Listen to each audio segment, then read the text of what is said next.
বিজ্ঞান ভিত্তিক আধ্যাত্মবাদের মাধ্যমে সমাজে প্রকৃত মূল্যবোধ, সুস্থ জীবনধারা ও আদর্শ মানবতা বোধ জাগরণের জন্য আচার্য শ্রী শ্রী গৌরদেব যে 23টি মহামূল্য সোপান রচনা করে গেছেন, সেগুলি তার যুগবাণী রূপে বিন্যস্ত।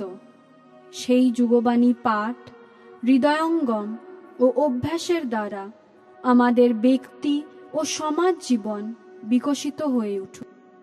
বিবেক আনন্দের সৎসঙ্গের যুগবাণী।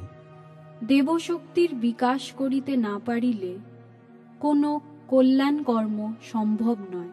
নির্ভীক ও নির্লোভ হইতে না পারিলে জনসেবার অযোগ্য।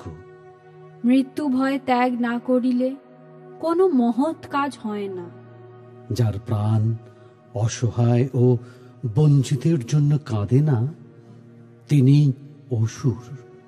সংগ্রামী জীবন, জীবনই সংগ্রাম। প্রশ্নহীন জীবন, প্রাণহীন জীবন। মুনাফা ভিত্তিক জীবন মূল্যবোধ সর্বসাংসারিক দুঃখের কারণ। কল্যাণ ধর্মই সত্য ধর্ম। অযথা লোভী, হিংসা। মাতৃজাতির মর্যাদা বিপন্ন হইলে অবনতি অবধার্য। মাতৃজাতি মাতৃত্বের ও সতীত্বের গরিমা ভুলিলে পরিবার, জাতি, সমাজ ও রাষ্ট্রের সর্বনাশ। সেবাই সংগঠনের মূল মন্ত্র। বৈজ্ঞানিক ভিত্তিতে আধ্যাত্ম প্রয়োগী জীবন ও জীবিকা সমস্যা সমাধানের মুখ্য অস্ত্র।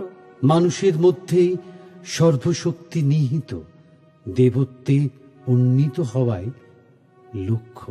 বেহুঁশ মনে শক্তি আসে না, হুঁশ আনতে বোধ জাগাও। বোধহীন জীবন প্রাণহীন জীবন। সংকীর্ণতাই মৃত্যু, ব্যাপকতাই অগ্রগতি। মনঃশক্তি শ্রেষ্ঠ শক্তি। যম নিয়ম শ্রেষ্ঠ আচার। যম নিয়মের আচারই শ্রেষ্ঠ বিচার। সদাচারী সভ্যতা। সংঘ, সদ্গুরু ও ইষ্টের অনুগতি সফলতার চাবিকাঠি। দলাদলি, পরনিন্দা ও ঈর্ষাই অবনতির মূল কারণ।